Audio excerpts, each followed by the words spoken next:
Hi, everybody. I am so glad you all were able to break loose to come to this conference today.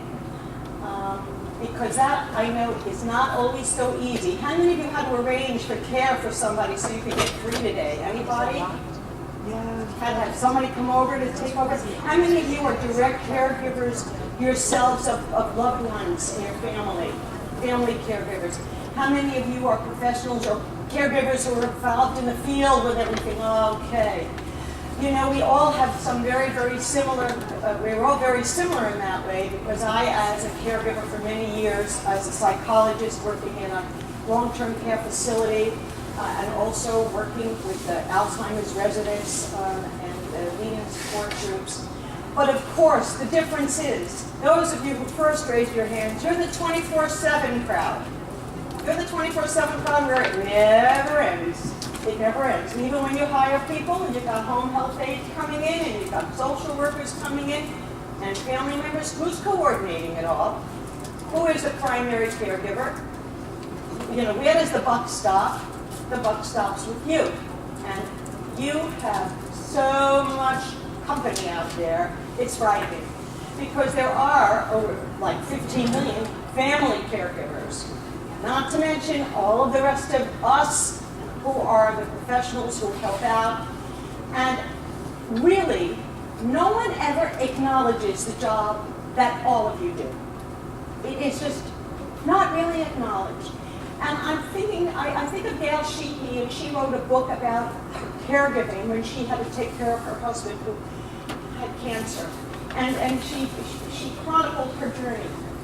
And then she did some writings and commentaries and articles. As a matter of fact, I've got one of her articles over here, up here, the caregiving boomerang, in which she talks about this.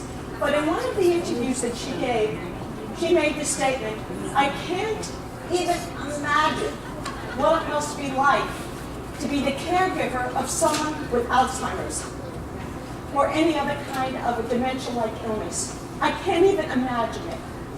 That compared to what I did, I can't imagine how much more it must be. And of course, that's the truth. And that's why, in my feeling about caregivers, I have always felt that you, us, the caregivers, we are the unsung heroes. We are the unsung heroes, which no one acknowledges us in that sense. And that is why I wrote about us in this book and about the situations that we face. Because so many, 35, 40% of the people complain of emotional distress if they report it. But we're stoics here. We don't report that things are bothering us, not that fast. And 61% have physical problems that are related to it, of the voluntary family member caregivers.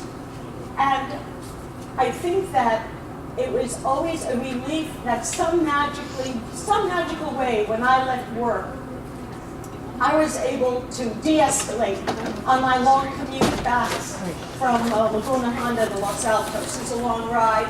And that gave me transition time. And I think that that's what happens to a lot of people who do work in the field.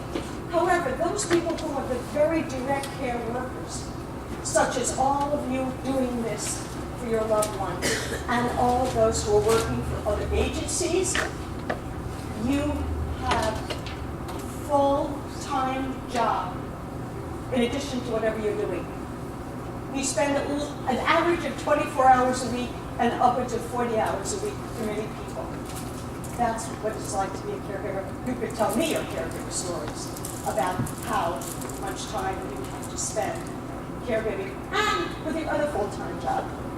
Because you have a family, you have life outside of what this is, but when you're taking care of someone with Alzheimer's and that type of dementia, all those hours of the day, your life begins to sort of melt away. And that is why I think it's so great that you took the time for yourselves to get here today. Because one of the most important things we can do for ourselves as caregivers all across the spectrum is to reduce our isolation. Dealing with this illness, it is an illness of the brain. Alzheimer's is a brain illness, one of many brain illnesses. And many brain illnesses have the sign of dementia. And we talked a little bit about the definitions of dementia this morning, and I like to think of it also this way. When someone says, well, he has dementia, that's like saying he has a runny nose, a sore throat, a cough, and teary eyes. I want to know what's causing it. Is this an allergy? Is this bronchitis? Is this a cold? What's going on here? Well, that's what's true for us. There's a reason why our loved ones, and our clients, and our friends, and our relatives are going through this. And we need to know what the reason is so we can do the right treatment. Because if you don't know what the cause is, you really staggering around in the dark. And that's what happens to us here. Now, what do you think caregiving means? What does caregiving mean to you? Ideas thrown out? Anybody have ideas? What does it mean to you as a caregiver? What do you do? How does it affect you? What does it mean to you? Okay, this is where I like to do things, writing it out. This is just my newspaper board. Okay, responsible for another. What else? Is it relaxing? Okay. Give comfort. That you have a chance to give comfort.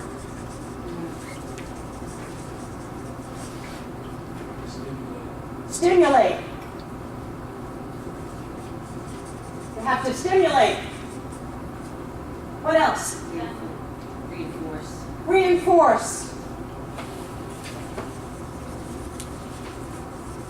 Anything else? Compensate. Compensate. Compensate. This is one of my problems, by the way. I just moved about a month ago. But before I moved, I was supposed to go get my hearing tested. And don't kid yourself. When you start to lose your hearing, you get isolated and you start sounding a little bit like you have dementia. So let me know if I still make sense.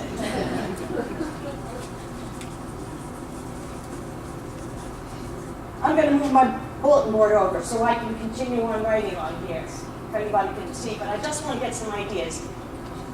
Anything else that comes to mind? Family?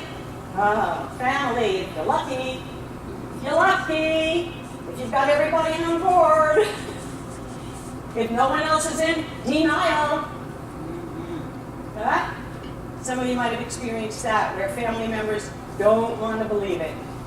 Don't want to believe it. Anything else that comes? Okay, this is a great. You're responsible for another. You're giving comfort to another. You need to stimulate someone. You have to reinforce what they're doing. You have to be concerned in family. You have to compensate, and they are compensating. And you know something? These things are really true, a lot of them for you. Who is responsible for you? You. Okay? Who gives comfort to you? All right.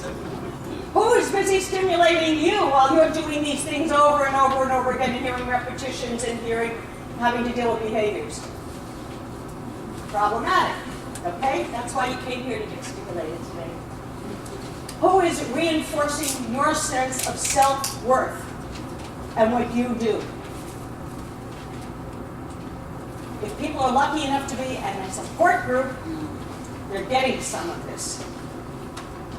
Family, how is your family rallying around you in this? Are they all coming there and helping out and doing their part?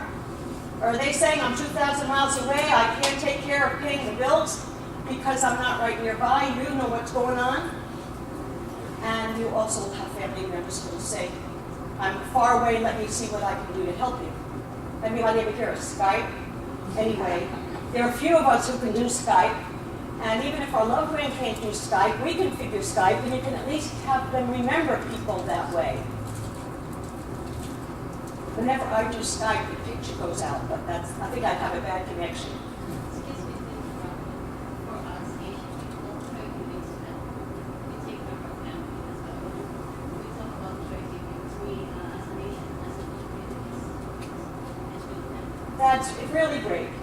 caregiving is family. It's what a family does for itself, for themselves, whatever culture you come from. It's about that. And you're busy dealing with compensating. First of all, you're compensating for half your lives being on because you're with the person all the time.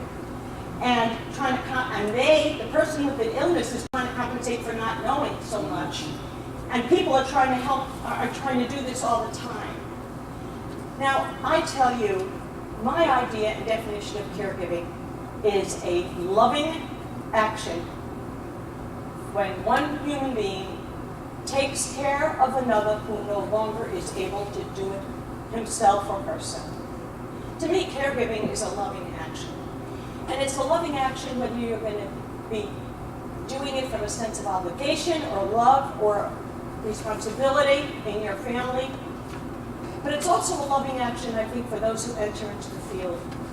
Because every caregiver I met who was a paid caregiver became the extended family in that setting. It's an extended family. It just totally opens up. And it's great, but it causes a lot of stress. Anybody have any stress from caregiving at all? Anybody have any stress? Oh, like 2 hands in the back, that's about right.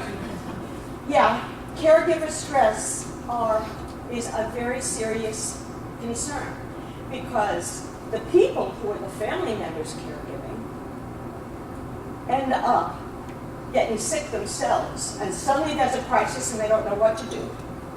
No one is there to help. And then the people who are the actual paid caregivers as well, many of them leave the field because the stress in dealing with this day in, day out, even if it's an 8-hour or 12-hour jaunt, is too much. So caregiver stress is a very serious and important issue in our lives. And yet we're doing these things as an act of love one way or another. So the reason why I'm saying you, the unsung heroes, are here today is to deal with the fact of some of this caregiver stress and what we can do for ourselves. Because this is really now about you. You are the pivotal people here, and you are the people who are totally needing and entitled and deserving of being honored here. And the Alzheimer's Association, all of these wonderful sponsors, they honor you by giving us a great breakfast. Starbucks coffee.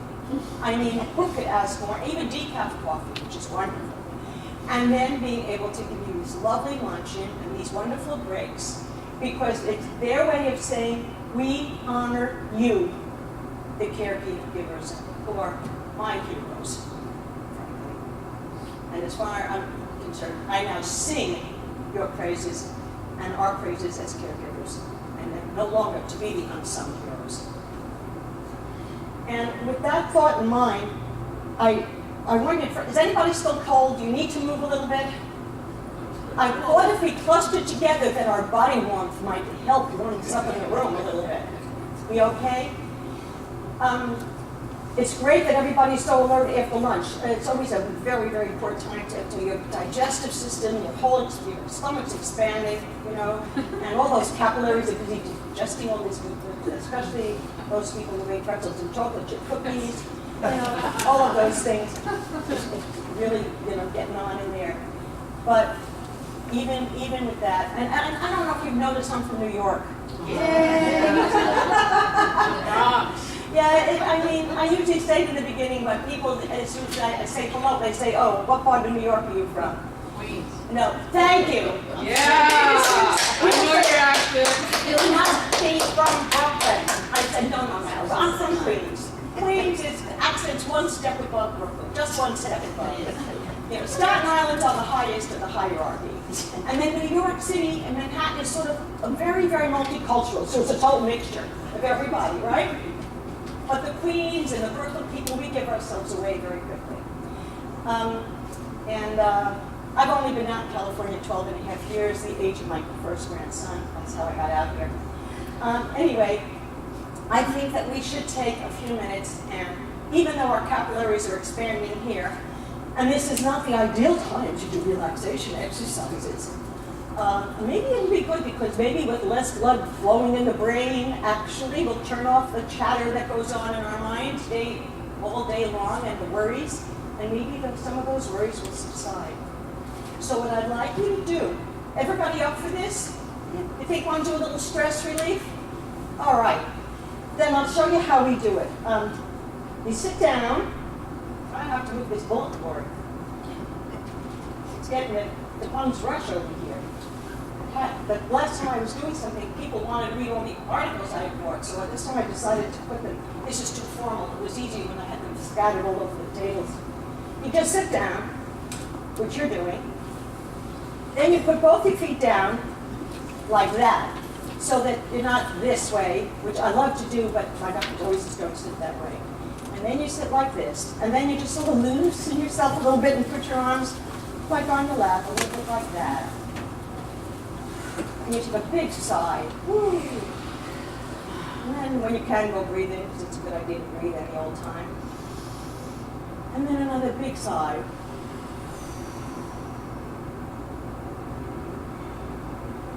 And when you breathe in, keep breathing in peace. And out tension.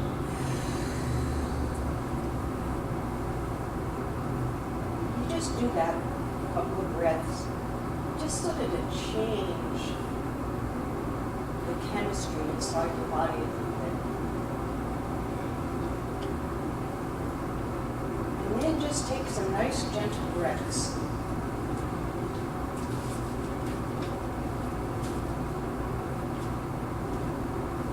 Now that your body is so slack and loose and relaxed,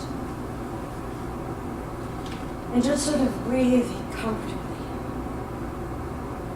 letting the chest sort of settle in,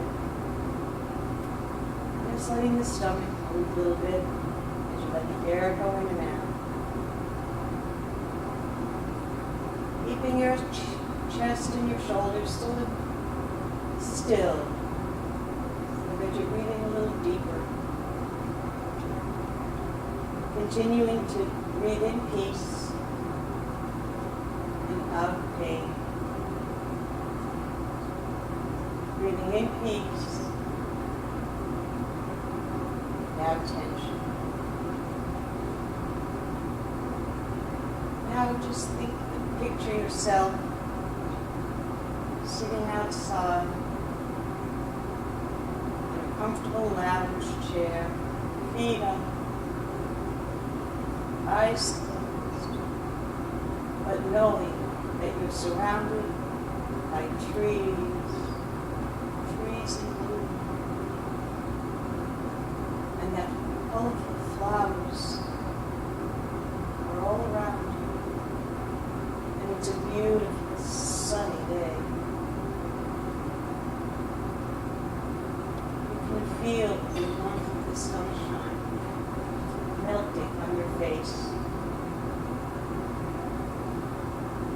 The air smells fresh and sweet. And there's a gentle breeze caressing your face. You sense a healing light coming from above, radiating from your head, down your neck, your shoulders, down your arms and fingers, through your chest and stomach, walking down your legs, filled with light and warmth, going all the way to your toes. The light is filled with love, comfort, and healing energy.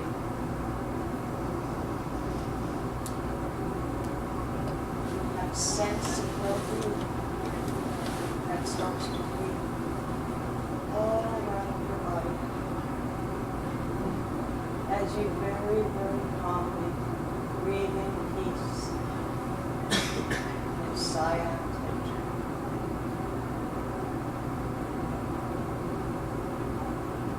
As the light melts through you, you feel your worries going right to the surface of your skin and then jumping up into the air around you. You soak in the warmth, comfort, and love. You begin to feel a wonderful sense of well-being. Stay there for a few minutes.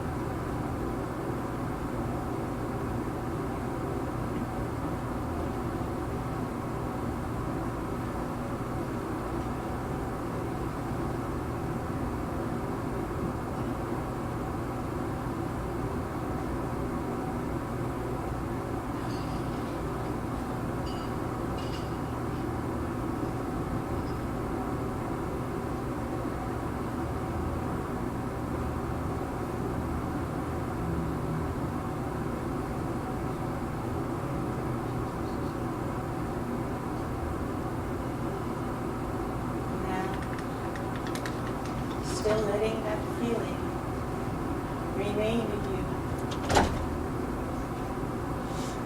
Slowly let yourself become aware of where you are. Bringing that feeling. And when you feel ready, keep your eyes closed. Gradually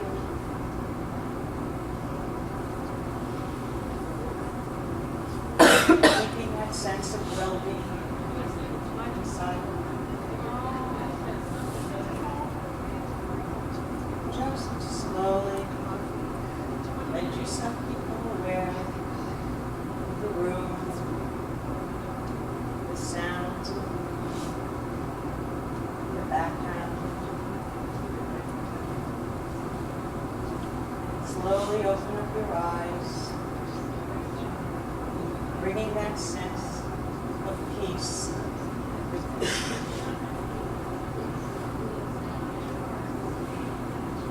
Just slowly let yourself become aware of the room, the sound in the background, but bring that sense of well-being with you. And let your eyes open and see the world with a sense of well-being.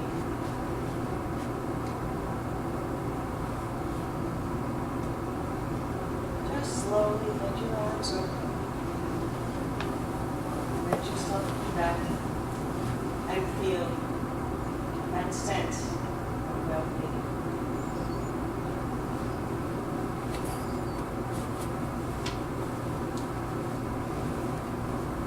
How are you doing? You feel any different than before? This is a little something that you can do for yourself. It all starts with the breathing. And you can do it sitting with your loved one, because the person you're with will model you very often. But you can do it by yourself, especially when things are getting a little hairy. You can excuse yourself for 5 minutes, because it doesn't have to take longer than 5 minutes. You start with that great big sigh. And breathe in again through your nose and sigh right back out again. And start thinking that you're breathing in peace and sighing out of pain. Whether the pain is physical or mental or emotional. And it's a very easy way to try to get some sanity into your otherwise emotional days. And for caregivers, don't do this when there's a traffic light. Don't do this at a red light, okay? Do it before you leave work. If you take 5 minutes to do this before you leave work, you will come home a different person to your loved ones that night. Because you actually are reactivating another part of your nervous system, your parasympathetic nervous system, which is the one that calms you down when you're nervous. It's the one that helps your blood pressure come back to normal when it's gotten high. And doing something as simple as that for yourself is a good way of some self-care. I also wanted to talk a little bit about the importance of the support group. How many of you are in any kind of support group regarding this illness? I have a few family caregivers doing it, professionals, or one. You are one. Great.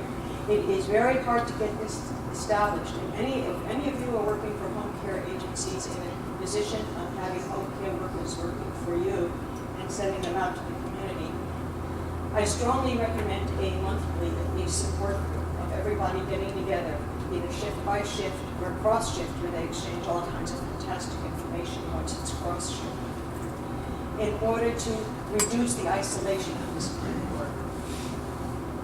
And for people who are family caregivers, there are so many wonderful support groups that are sponsored by the Alzheimer's Association, and sometimes in the local senior center, sometimes in an adult daycare center, where someone might be fortunate enough to be going. And I say that because people who have this illness are too isolated. And if they are kept socially stimulated in an environment where there are people, trained professionals who know how to engage, how to draw out people who need help getting drawn out. Because we don't hear about this as often. But if one of the things that best, to me, sums up what Alzheimer's does to an individual is it ruins their communication ability. And that's why Gail Sheehy made that comment. Because when someone has another illness, they can say, I'm thirsty, can you get me a glass of water? Or I have a pain, give me a pain pill. But somebody who has an illness where the symptom is dementia cannot say that. So they act it out, finally, or become depressed. Many of them become depressed because they can't tell you. They can't tell you.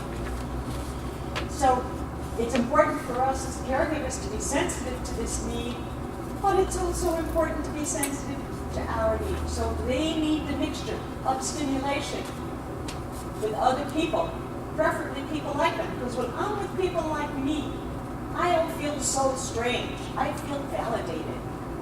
And that's what the support group does. It validates you. Whether it's an in-person one that you can go to, whether it is an online one that you can go to, whether it is a telephone line that you can go to. And when I wrote my second book, it's like a support group to me. It's a bunch of stories like people sharing a support group. Because I said, well, sometimes people just want to read about and feel a sense of support and validation. Because we all need support and validation, whether we're the caregiver or we're the person with this illness. We all need support and validation because we are all human beings, some of them sick with a brain illness and many of them not. Some of us not. So that's why I encourage it. Really encourage it. And I can't overpraise the Alzheimer's Association for its fantastic website, which is incredible. There is not one question you can have that is not answered in there. Well, we'll give you a resource to get the answer. There isn't one book that they have, Managing Difficult Behaviors. It's a fabulous, fabulous book that they have on sale if you feel like you have behaviors that are challenged, whether you're a paid person caregiver or you're a voluntary caregiver. Both of them doing a different version of the love out of their hearts. Now, in your packets, I put in a couple of handouts because I have to show some amount of acknowledgement of the word, of the non-tech word, but there were other ways of getting information. As you see, I am not a very tech person. I still don't know how I wrote 2 books on the computer. It never ceases to amaze me, but somehow miracles happen. By the way, I talk a lot about brain health and how to keep your brain in tip-top shape. Do you know that if you do a surfing, you have to do a computer search on something, your brain gets even better benefit than doing the brain games that cost $300 a shot, because you're doing problem-solving ability. And our brains get new neurons every day. Even people with Alzheimer's get new ones. The thing is, if you don't stimulate them and keep them busy, they just say, they're like little 2-year-old brats. Bye, I'm not interested, you've got to entertain them all the time. Computer searches are great for them. They just love computer searches, and every time I'm frustrated and I can't find anything on the computer, I keep thinking that I'm doing something good for one neuron. What's the name of the handout? Oh, the names of the handout. Yeah, it's mysterious, the names of the handout. So let me tell you. First of all, what I'm going to do is start with the 9 no-nos we tell ourselves. The things we tell, that's it. The ones that look like, gee, what are these 2 strange little single pieces of paper in there? Those are the ones. And the reason I did this was because people have told me these things, and I've had to deal with them. I'll show you. It says 9 no-nos. I have to tell you, it took me 5 times before I found it in the packet. I went over it and I said, guess what? The handout's not in the packet. It's a police. Oh, yes, it is. That's the 5th time I found it. Maybe it was a good search, but I don't think it was as good as a computer search. The first thing it's in the bottom. The first thing we say is, the person we're dealing with is doing something that is totally aggravating, insulting in that moment, annoying, because after all, the only way a person who can't talk about what is going on inside is going to express herself, is going to be to act what's going on inside without understanding why. That's the problem with Alzheimer's and the other dementias. They don't understand why. So you can't really tell them how you feel. You can't really say, that hurt. You're not allowed to tell yourself to do things like that. Instead, your voice gets higher. For me, it gets pressured. I get a little nasty tone. I'll never forget my grandson, when I just was saying, I don't think you should be doing that. He said, Grandma, stop yelling at me. I said, it's the first time I didn't yell. But that didn't mean anything. He knew I was yelling at him. And there's an uncanny ability for people who have this illness to pick up nuances because their emotional memory is not yet damaged and does not get damaged. And they have unconscious memory, which they build on every single day. They don't know why they feel that way, but boy, they know they feel that way. And boy, once they feel that way, they feel that way. Because something happened emotionally tinged and the emotion stayed, but the reason they had that emotion is functional. Okay, so there you are saying, what can I do? I have this person, she's got an illness of the brain, she just said something so nasty to me that I'm hurt. Or that I'm furious. I say give feedback. There is emotional memory, you give feedback. And I have more than once had to say, ouch, that hurt me. That's all. Not giving them a lecture about they shouldn't talk that way, because one of the things I bring out in my first book is always agree. Don't start disagreeing. You get nowhere disagreeing. You get nowhere with a rational explanation. You have to just bite the bullet. So I am saying, guess what? You can say something. Other people have come to me and said, well, I'm so upset that my mother has Alzheimer's. I don't want to show it to her that I'm so upset for her and for us. You think she's not upset? You think the person who has this illness doesn't know that something is wrong? Believe you me, they very well know they're wrong. Even something's wrong, even if they don't tell you, they'll act it out later on, or they're going to try to ignore it. But if you're feeling bad about something that's just happening, you say, I feel bad about it. Okay? But it's a no-no that we're not supposed to do that. The next no-no, I burden others when I complain. When I have a problem, I first complain to a friend. Then the phone rings and the next friend gets the same complaint. Then, God forbid, if my daughter calls me for some comfort and support because she gets the complaint. And it goes on like that. If I don't get it out of my system, about the fifth time it's gone. It takes that much. And I keep thinking, I hope those four people don't really talk to each other. But we need to be able to unburden ourselves, to clear the air for ourselves. That's what a support group does.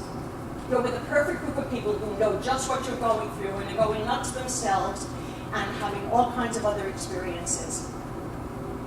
So if you're in a work environment, get together, ask for once a month at least time to talk without all the higher-ups listening to you, so you can talk freely. That's important. Now I know this one's a hard one. If I ask for help, this is hidden inside the caregiver. It's hidden inside my brain when I'm not a caregiver. That means I'm weak. That means I'm no longer in control if I ask for help. So we talked about it this morning. The importance for someone who has activities given to him, who does anything to feel a little bit in control by giving choices so some person feels in control. Well, asking for help, I think, is one of the hardest things I've ever had to do in my life. I find it really, really hard. Of course, then I expect them to mind read and understand that I want them to help, and I get very resentful because nobody is helping me. But if I open up my mouth, for someone with a big mouth, I didn't open up my mouth to say, will you please help me, because somehow that means I'm less than. That's a bit of nonsense we tell ourselves. The earlier you get help in dealing with somebody who has this illness, the better it is for you and that person, so that you don't end up getting sick because you're doing everything yourself, or you're doing too much, or you need help when you get home from work because it's such a hard job. So I really think that's an important one. And it goes right into the control issue. Well, I know the best way that my mother likes to have her cereal, and I don't like the way you're pouring in the milk for her. When you ask for help, it goes to control. And we hang on to that control because it makes us somehow feel better. But in the long run, it's going to do us in. And it does. And of course, the mind readers, I've mentioned that. I always have been believed in mind reading. Like, if you really understood, you would have known. I wouldn't have had to tell you that I need help. Well, people very often need to be very, very directly addressed and ask for help, or that you need help with something. That's why somehow you all got here today. I must be with my loved one 24/7 because we've been married for 62 years, and this is it, for better or for worse, in sickness and in health. That was the bond we made. But the truth is, you will be much better off with that person 24/7, because you, by getting refreshed, will come back in much better shape. And that person is better off not being with you 24/7. Really, they need stimulation, and what are you, a one-man band? You can't be doing everything. You need somebody like, who's here who's going to do the activity directing. I mean, you need somebody to give you a hand for crying out loud. You're not a jack of all trades. It's hard work. I can never get angry. I'm the one who doesn't have a dementing illness, and I cannot get angry when it goes on. Anger is a very important emotion, and it's how we express our anger. That's going to make the difference. And to express it in a non-manipulative way, or to say, that makes me angry. not the end of the world, to be honest. And the children should be protected from all I'm going through. That, oh yes, I wouldn't want to tell them they live too far away, what can they do anyway? And what you're doing is a real disservice, because what you really are not giving them the truth of what's going on. But we are stoics, and we are supposed to do it all ourselves and not anybody else help us out. That's the way it is. I wouldn't want to burden my children. And then, of course, when the children find out about certain things, they get very angry. At least mine do. Now we have 9 ways to say yes to ourselves. We are human beings. We're going to make mistakes. We are destined to, unless our name is God or Buddha or somebody up there. So, don't think that you're supposed to be perfect. If you're supposed to be perfect, you're not human. How's that for a thought? Breathe. Use that little exercise I did with you. Rehearse it a little bit when you're not aggravated, because then when you're aggravated, it comes more easily. Keep talking to others who know what it's like talking to each other here at the breaks, at the tables, everywhere in your groups. And that's part of being in a support group. Some people like to write down how they feel, and it helps them. It gets it out of them. Do that. It gets rid of the stress inside of you. And we know about asking for help. Exercise is the one thing we can all do that keeps being correlated with the delay of the onset of Alzheimer's and with good brain health. Also, the number of activities a week you're involved with has been correlated with a delay in Alzheimer's by up to 2 years if it's over 10 or 11 activities a week. And reading a newspaper counts as one activity. If you read a newspaper 7 days a week, you already got 7 activities. Very, very good. Because you're using your brain. And laugh a lot.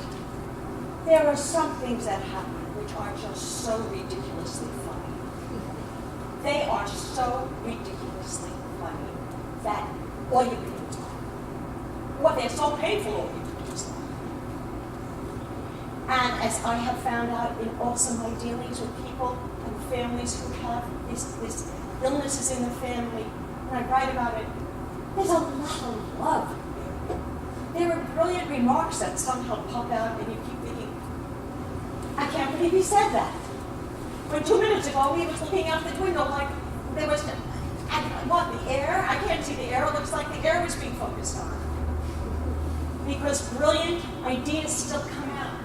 They come out because they have a lot left in their minds. When I look at the CT scans, I see what's left. I don't see what's missing.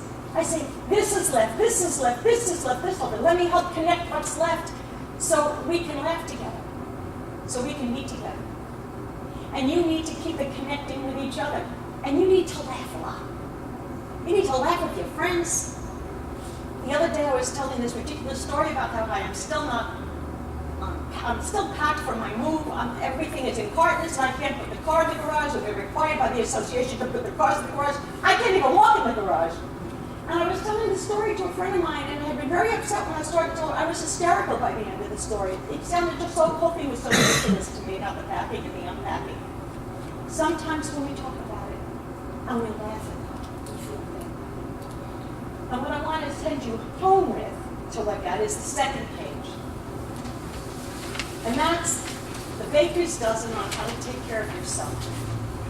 And I want you to take a couple of minutes, look at them. Look at them. Some of it you said already. It's a summary. And then the very last thing that you can do on that page is to write down one thing that you're going to do for yourself. Just one thing. And then do it. Because you are the unsung heroes. And I salute you, and we salute you all. And we are so grateful that you came.